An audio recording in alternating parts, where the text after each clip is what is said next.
Hello बच्चों, कैसे हैं आप? आशा है आप अच्छे होंगे। कक्षा 12वीं की हिंदी की कक्षा में आपका स्वागत है। जैसा कि आपको मालूम है कि आपकी अर्धवार्षिक, प्री बोर्ड तथा वार्षिक परीक्षा नज़दीक आ रही है और उसमें सही विकल्प आपके बहुत मायने रखते हैं। 32 नंबर के आपके सही विकल्प आते हैं, तो आप इनकी अच्छे से तैयारी कर लीजिएगा। स्टार्ट करते हैं हम प्रश्न नंबर पहला सही विकल्प का कि हरिवंश राय बच्चन का जन्म कब हुआ। हरिवंश राय बच्चन का जन्म कब हुआ? अ 1905, ब 1907, स 1909 और द 1911। जैसा कि आपको पता ही है कि हरिवंश राय बच्चन का जन्म हुआ था सन 1907 में हुआ था। दूसरे नंबर का जो अपना प्रश्न है कि सुनहरे सूरज में कौन सा अलंकार है। सुनहरे सूरज में कौन सा अलंकार है? अपना अ नंबर का ऑप्शन है उपमा, ब है रूपक, स है अनुप्रास और द है श्लेष। अब आप देख लीजिएगा कि इसमें स वर्ण की आवृत्ति एक से अधिक बार हो रही है।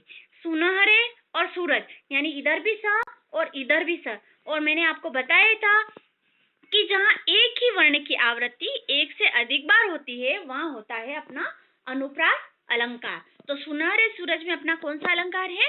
अनुप्रास अलंकार है। तीसरे नंबर का प्रश्न है अपना कि कवि आलोक धनवा का एकमात्र कविता संग्रह कौन सा है? या एक मात्र कविता संग्रह है? अ है भीगी हुई लड़कियां, ब जनता का आदमी, स भ्रूणों की बेटियां और द है अपना दुनिया रोज बनती है। तो इसका सही आंसर है दुनिया रोज बनती है।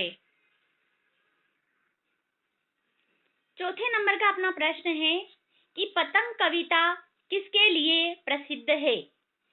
पतंग कविता किसके लिए प्रसिद्ध है? अ है अपना प्रतीकों के लिए, ब चित्र विधान के लिए, स बिंब विधान के लिए और द है व्यंग्यार्थ के लिए। तो इसका सही आंसर है बिंब विधान के लिए। सही उत्तर इसका है बिंब विधान के लिए। पतंग कविता में बिंब विधान के लिए प्रसिद्ध है। पांचवें नंबर का जो अपना प्रश्न है कि कविता के पंख लगा उड़ने से क्या तात्पर्य है? कविता के पंख लगा उड़ने से क्या तात्पर्य है? अ उड़ना, ब कल्पना करना, स चलना और द हंसना। तो इसका सही उत्तर है कल्पना करना। कि कविता के पंख लगा उड़ने से मतलब है कि कविता जब भी लिखते हैं तब व्यक्ति क्या करता है? कवि क्या करता है? कल्पना करता है। तो पंख लगा उड़ने से तात्पर्य होता है कल्पना करना। छठे नंबर का अपना प्रश्न है कि कवि के अनुसार प्रातःकालीन आकाश किसके जैसा लग रहा है या लग रहा था? अ काले मेघा पानी जैसा, या नीले शंख जैसा, या मतलब काले मेघों जैसा लग रहा था, नीले शंख जैसा लग रहा था, घोड़े जैसा लग रहा था, या इनमें से कोई नहीं। तो अपना सही आंसर है नीले शंख जैसा। प्रातःकालीन जो आकाश है वो कैसा दिखाई दे रहा था? नीले शंख जैसा दिखाई दे रहा था।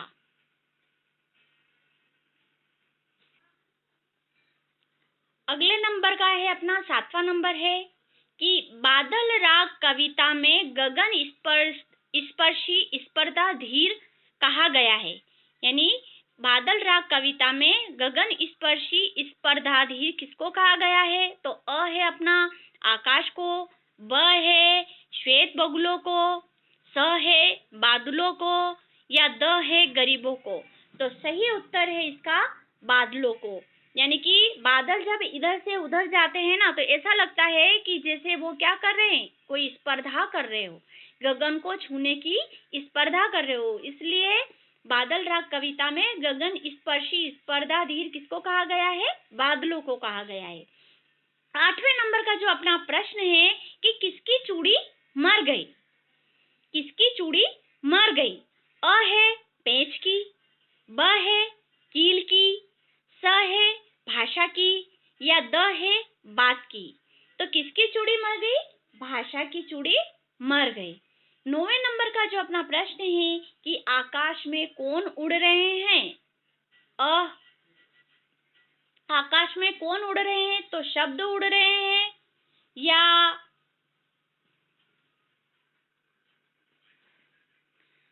9वें नंबर का जो अपना प्रश्न है कि आकाश में कौन उड़ रहे हैं। ये जो आंसर दे रखे ये सब गलत है। सही आंसर इसका कि आकाश में कौन उड़ रहे हैं, तो आकाश में बगुले उड़ रहे हैं। कौन उड़ रहे हैं? बगुले उड़ रहे हैं। ऑप्शन में ये भी आ सकता है कि चिड़िया उड़ रही है, कि कौवे उड़ रहे हैं, या कबूतर उड़ रहे हैं, या बगुले उड़ रहे हैं। तो आपको सही आंसर लगाना है आकाश में बगुले उड़ रहे हैं। 10वें नंबर का जो अपना प्रश्न है कि उषा का जादू कब समाप्त होता है? उषा का जादू कब समाप्त होता है? तो है अपना सूर्योदय होने पर, ब वर्षा होने पर, स बादल छा जाने पर, या द हवा चलने पर। तो उषा का जादू कब समाप्त होता है? जब सूर्योदय होता है। तो सूर्योदय होने पर उषा का जादू समाप्त हो जाता है। अगले नंबर का जो अपना प्रश्न है 11वें नंबर का अपना प्रश्न है कि सवेरे की तुलना किससे की गई है? सवेरे की तुलना किससे की गई है? खरगोश की आंख से, ब शेर की आंख से, स बिल्ली की आंख से, या द कुत्ते की आंख से। तो सही उत्तर है इसका खरगोश की आंख से। सवेरे की तुलना किससे की गई है? तो खरगोश की आंख से की गई है। 12वें नंबर का अपना जो प्रश्न है कि फिराक गोरखपुरी का वास्तविक नाम क्या है? परीक्षा की दृष्टि से वेरी आईएमपी है कि फिराक गोरखपुरी का वास्तविक नाम क्या है? रघुवीर सहाय, ब शिवपूजन सहाय, स रघुपति सहाय, या द रमापति सहाय। तो इसका सही आंसर है रघुपति सहाय। 13वें नंबर का अपना प्रश्न है कि पहलवान की ढोलक पाठ विधा है, यानी कौन सी विधा का पाठ है? एकांकिका, ब कहानी का, स निबंध का, या द रेखा चित्र का। तो सही आंसर है अपना कहानी। पहलवान की ढोलक कहानी विधा का पाठ है। इसके अलावा 14 नंबर का जो अपना प्रश्न है कि रचना के अनुसार वाक्य के भेद होते हैं। ये आप 9th से पढ़ते आ रहे हो कि रचना के अनुसार वाक्य के कितने भेद होते हैं। तो नंबर का है 2, ब है 3, स है 4 और द है 5। तो सही उत्तर आएगा कि रचना के अनुसार वाक्य के भेद 3 प्रकार के होते हैं। अगला नंबर का जो अपना प्रश्न 15 काले मेघा पानी दे पाठ है। रेखा चित्र, ब संस्मरण, स आलेख, द एकांकी। तो काले मेघा पानी दे पाठ की जो विधा है वो है संस्मरण विधा का पाठ है। इसके अलावा 16वें नंबर का जो अपना प्रश्न है ये भी आपको एक नया प्रश्न मिलेगा कि पखवाड़ा शब्द का अर्थ क्या है? पखवाड़े का मतलब क्या होता है, इसका अर्थ क्या है? तो 7 दिन की अवधि, ब 15 दिन की अवधि, स 1 माह की अवधि, या द 3 माह की अवधि। तो सही उत्तर है इसका 15 दिन की जो अवधि होती है उसको क्या कहा जाता है? पखवाड़ा कहा जाता है। 16वें नंबर का जो अपना प्रश्न है कि पहलवान की ढोलक पाठ के लेखक का नाम क्या है? आपको जब भी आप है ना प्रश्न उत्तर याद करो या कुछ भी याद करो तो सबसे पहले मैंने बताया ही था, पहले भी आपको क्लासेस में बता रखा है कि पाठों के नाम, उनके लेखकों के नाम, उनके कवियों के नाम ये आपको याद रखना है। साथ ही साथ ये कौन सी विधा से लिया गया है ये भी हमें ध्यान में होना जरूरी है, क्योंकि इससे संबंधित एक न एक तो प्रश्न आते ही आते हैं। पहलवान की ढोलक पाठ के लेखक का नाम क्या है?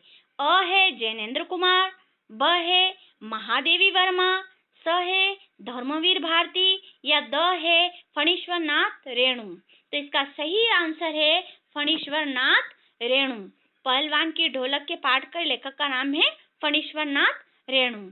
17 नंबर का जो अपना प्रश्न है कि बाजार दर्शन पाठ के लेखक है। बाजार दर्शन पाठ के लेखक है धर्मवीर भारती, ब जैनेन्द्र कुमार, स विष्णु खरे, द महादेवी वर्मा। तो सही उत्तर है इसका जैनेन्द्र कुमार। इसके अलावा 18वें नंबर का जो प्रश्न है कि परख उपन्यास के लेखक है अ हजारी प्रसाद द्विवेदी, ब प्रेमचंद, स यशपाल या द जैनेन्द्र कुमार। तो परख उपन्यास के लेखक का नाम है जैनेन्द्र कुमार। जैनेन्द्र कुमार ने परख उपन्यास लिखा था। 19वें नंबर का जो अपना प्रश्न है कि अर्थ की दृष्टि से वाक्य के भेद होते हैं। अर्थ की दृष्टि से वाक्य के कितने भेद होते हैं? अ 4 होते हैं, ब 6 होते हैं, स 8 होते हैं या द 10 होते हैं।